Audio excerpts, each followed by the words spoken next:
जरा सोचो, तुम अपने दोस्तों के साथ कहीं घूमने जाओ पर ये तुम्हारी जिंदगी की सबसे बड़ी भूल साबित हो। कुछ ऐसा ही होता है हमारी आज की कहानी में। कहानी की शुरुआत होती है 5 दोस्तों के एक ग्रुप से जो क्रोएशिया घूमने जाने की तैयारी कर रहे थे। उन्होंने वहाँ के ऊंचे पहाड़ों पर हाइकिंग करके इस ट्रिप को यादगार बनाने का फैसला किया। इस ग्रुप में फ्रेड और करीन नाम का एक ट्रेन्ड हाइकर कपल था। क्लोई नाम की लड़की एक नर्स थी और साथ ही उसका बॉयफ्रेंड लोइक भी आया था। इसके अलावा उनका दोस्त सैम भी इस ट्रिप में शामिल हुआ। पता चलता है कि सैम क्लोई का पिछला बॉयफ्रेंड था और वो अब भी क्लोई को चाहता था। वो तो इस ट्रिप पर जाना भी नहीं चाहता था, पर लोइक ने उसे समझाया कि सब ठीक ही होगा और आखिरकार उसे साथ चलने को मना ही लिया। सब मिलकर गाड़ी में मंजिल की ओर निकल पड़े और कुछ घंटे की ड्राइव के बाद वो हाइकिंग पॉइंट पर पहुंच गए। लेकिन जैसे ही वो इस रास्ते पर आगे बढ़े तो उन्होंने देखा कि यहाँ काफी सीधी चट्टानें थी। साथ ही वहाँ एक बोर्ड भी लगा था जिस पर लिखा हुआ था कि ये इलाका हाइकिंग के लिए सुरक्षित नहीं है। पर इसके बावजूद हाइकर फ्रेड तुरंत सीधी चट्टान पर चढ़ गया और बाकियों को भी अपने साथ आने को कहने लगा।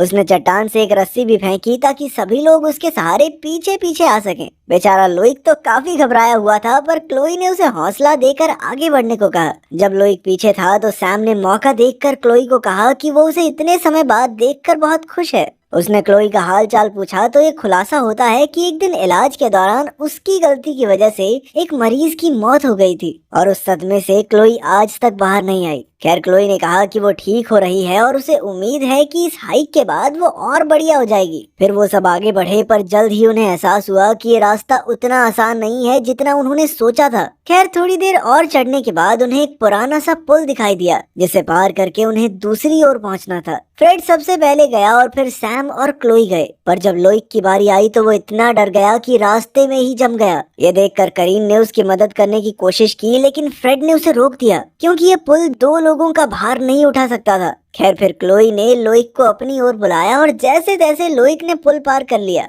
लेकिन वो ये नहीं जानते थे कि ये पुल किसी भी समय टूट सकता है। अंत में करीन पुल पार कर रही थी और जब वो ठीक बीच में पहुंची तो अचानक पुल टूट गया और वो रस्सी से लटक गई। इस मुसीबत की घड़ी में फ्रेड ने तुरंत उसकी ओर रस्सी फेंकी और ऐन वक्त पर अपनी तरफ खींच लिया। जैसे ही वो फ्रेड के पास पहुंची तभी उसके पीछे पूरा पुल खाई में गिरकर तहस नहस हो गया। तब उन्हें एहसास हुआ कि अब वो वापस नहीं जा सकते क्योंकि ये उनके वापस जाने का इकलौता रास्ता था। इससे लोइक काफी डर गया और फ्रेड पर गुस्सा करने लगा क्योंकि वही उन सबको इस खतरनाक हाइक पर लाया था। इस पर फ्रेड ने कहा कि बहस करने से कोई फायदा नहीं होगा, अभी अब उन्हें कैसे भी करके रात होने से पहले पहाड़ी की दूसरी तरफ पहुंचना होगा। इसके बाद पूरा ग्रुप अगली सीधी चढ़ाई चढ़कर आगे बढ़ने लगा। अचानक उन्होंने देखा कि उनकी रस्सी हार्नेस से अलग हो चुकी है, तो फ्रेड और करीन तो बिना हार्नेस के ही आगे बढ़ गए। उन्होंने ऊपर पहुंचकर वहां पर खूंटी गाड़ने का फैसला किया ताकि सभी लोग सही सलामत पहुंच सकें। इस दौरान लोइक, क्लोरी और सैम पूरा जोर लगाकर पहाड़ से लटके हुए थे।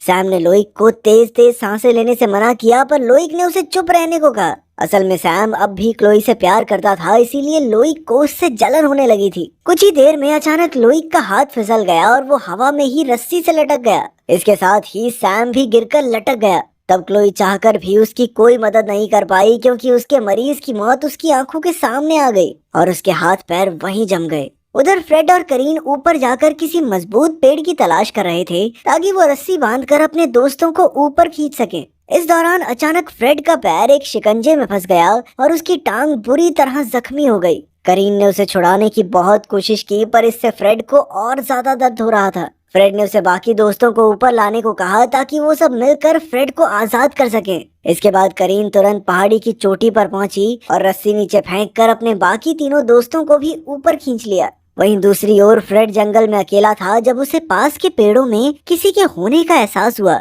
और तभी उसके पैर में लगा हुआ शिकंजा और कसने लगा। उसी पल अचानक उसे किसी ने जोर से खींच लिया और वो चाहकर भी खुद को रोक नहीं पाया। आखिरकार जब उसके दोस्त वहां पहुंचे तो उन्हें फ्रेड कहीं दिखाई नहीं दिया। यहाँ तो सिर्फ उसके खून से सना हुआ शिकंजा मौजूद था। करीन को समझ नहीं आया कि जब वो मिलकर शिकंजे को नहीं खोल पाए तो फ्रेड अकेला उसे निकालकर कैसे चला गया। उसे लगा कि कहीं फ्रेड आगे जंगल में खो तो नहीं गया और ये सोचकर वो काफी ज्यादा परेशान हो गई। खैर, अब फ्रेड के गायब हो जाने से उन सबको आगे के प्लान के बारे में सोचना था। डर के मारे लोइक तो कह रहा था कि उन्हें यहाँ से जल्द निकलने के बारे में सोचना चाहिए, मगर ये सुनकर करीन बहुत ज्यादा गुस्सा हो गई और उससे बहस करने लगी। तब क्लोई ने बीच में आकर उनकी बहस रुकवाई और कहा कि चाहे कुछ भी हो, जाना है, आगे बढ़ना है, हमें पहले फ्रेड को ढूंढना पड़ेगा। उसने कहा कि जल्द ही सूरज डूब जाएगा और सारी टॉर्च लाइट्स भी फ्रेड के ही पास हैं, इसीलिए वो उसके बिना आगे नहीं बढ़ सकते। इसके बाद सभी जंगल में फ्रेड को खोजने लगे। तब लोइक और सैम के बीच क्लोई को लेकर बहस छिड़ गई। लोइक ने उसे इस ट्रिप के बाद क्लोई की जिंदगी से चले जाने को कहा,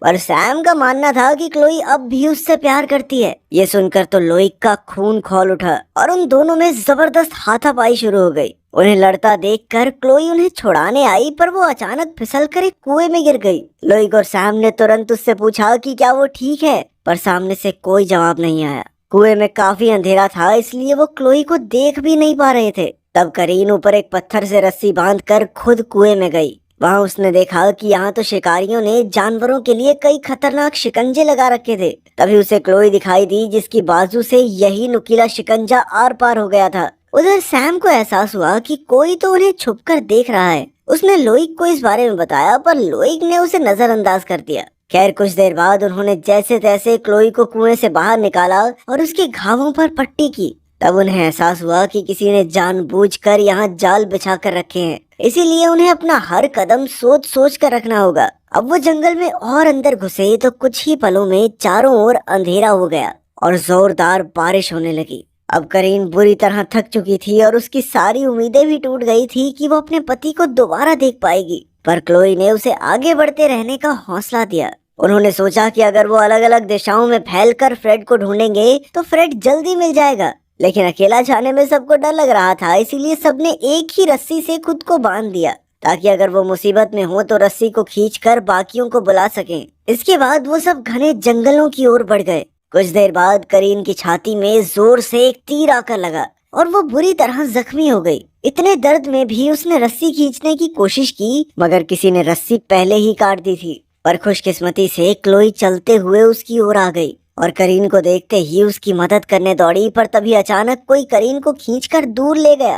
बेचारी क्लोई ने उसका पीछा करना चाहा, पर लोइक और सैम ने उसे रोक लिया, क्योंकि आगे बढ़ना खतरे से खाली नहीं था। इसके बाद उन तीनों ने एक पेड़ के नीचे बैठकर खुद को शांत किया। तब लोइक ने कहा कि उन्हें फ्रेड और करीन को यहीं छोड़कर वापस लौटने का रास्ता ढूंढना चाहिए। आखिरकार सब मान गए और वो बारिश रुकते ही वापसी की ओर निकल पड़े। तभी रास्ते में उन्हें लकड़ी का बना हुआ एक छोटा सा घर दिखाई दिया और वो मदद की तलाश में उसके अंदर घुस गए। मगर उसके अंदर जो था उसे देखकर उनकी रूह कांप गई। एक बड़े से पत्थर पर फ्रेड नंगा खून से सना पड़ा था। क्लोई ने उसे बचाने की बहुत कोशिश की, मगर शायद उसके साथ इतनी बुरी तरह से अत्याचार हुआ था कि उसने कुछ ही पलों में दम तोड़ दिया होगा। फिर लोइक ने उसकी लाश को ढका और कहा कि उन्हें जल्द से जल्द यहाँ से निकलना चाहिए, क्योंकि हत्यारा कभी भी वापस आ सकता है। और सैम ने कहा कि उन्हें फ्रेड का बैग ढूंढना होगा, जिसमें सारा जरूरत का सामान है। बैग ढूंढते हुए सैम को एक खुफिया दरवाजा मिला जो बेसमेंट तक जाता था। जब वो नीचे गया तो उसके पैरों तले जमीन खिसक गई, क्योंकि वहाँ चारों ओर जानवरों और इंसानों की खोपड़ियां लटक रही थी। खैर वो फिर भी बैग की तलाश करता रहा और तब उसे दीवार पर एंटोन नाम दिखाई दिया। उसने हिसाब लगाया कि ये एंटोन नाम के शिकारी का कैबिन होगा। खैर जल्द ही उसने बैग को ढूंढ निकाला और वहाँ से बाहर जाने लगा। पर तभी सीढ़ियों के ऊपर लोइक ने उसे रोक लिया और उसके हाथ से बैग छीनकर उसे सीढ़ियों से धक्का दे दिया, जिससे सैम बेहोश हो गया। वो सैम और क्लोई की नजदीकियों से जलता था, इसीलिए उसने सैम को नीचे ही बंद कर दिया और फिर वो क्लोई के पास लौट आया। उसने झूठ कह दिया कि सैम तो उन्हें छोड़कर चला गया है, पर क्लोई को उस पर यकीन नहीं हुआ और वो सैम को यहाँ मरने के लिए छोड़कर जाने को तैयार नहीं थी। उनकी बहसबाजी के दौरान एंटोन करीन की लाश के साथ कैबिन में वापस आ गया। उसने क्लोई को एक ही बार में बेहोश कर दिया और फिर उसकी और लोइक की हाथापाई शुरू हो गई। जल्द ही क्लोई ने उठकर एंटोन पर हमला कर दिया, पर तब लोइक उसकी मदद करने की बजाय उसे वहीं कैबिन में छोड़कर चला गया और फिर एंटोन ने क्लोई पर जोरदार वार करके उसे दोबारा बेहोश कर दिया। बाद में जब उसकी आंख खुली तो वो बेसमेंट में सैम के साथ लटकी हुई थी। उन दोनों ने रस्सी खोलने की कोशिश करते हुए देखा कि एंटोन फ्रेड और करीन की लाशों का मांस काट कर उनकी हड्डियां निकाल रहा था। इधर क्लोई आजाद होने ही वाली थी कि अचानक एंटोन उसे मारने के लिए ऊपर ले आया। उधर लोइक जंगल में दौड़ता हुआ खो चुका था। वहीं सैम जैसे तैसे आजाद हो गया, पर एंटोन ने बेसमेंट का दरवाजा लॉक कर दिया था। ऊपर एंटोन क्लोई को चाकू से मारने ही वाला था कि अचानक लोइक वहां आ गया और उसने एंटोन पर पत्थर से वार कर दिया। इससे एंटोन को इतना गुस्सा आया कि वो अपना तीर कमान लेकर लोइक के पीछे जंगल में आ गया। इस दौरान क्लोई ने खुद को आजाद किया और सैम को बेसमेंट से निकाला। फिर उसने लोइक को बचाने का फैसला किया। उधर एंटोन ने लोइक की टांग पर तीर चला दिया, जिससे वो बुरी तरह करहाने लगा, पर फिर भी वो उठ खड़ा हुआ और एंटोन का मुकाबला करने लगा। उसने पूरा जोर लगाकर अपनी टांग से तीर निकाला और एंटोन पर उससे वार कर दिया। फिर उसने एंटोन को कई बार पत्थर से मारा और रेंगते हुए आगे बढ़ गया, और अचानक चट्टान की चोटी से फिसलने की वजह से वो वहीं लटक गया। एंटोन ने दूर से ही उसे देखा और तुरंत वहां से भाग निकला। कुछ देर बाद क्लोई और सैम वहां आए और सैम अपना हाथ देकर उसे ऊपर खींचने लगा, पर तभी उसे याद आया कि लोइक उसे बेसमेंट में बंद करके भाग गया था। इसीलिए उसने जानबूझकर हाथ छोड़ दिया और लोइक खाई में गिरकर मारा गया। अपने बॉयफ्रेंड की मौत पर क्लोई फूट फूट कर रोने लगी और सैम ने उसे गले लगाकर शांत किया।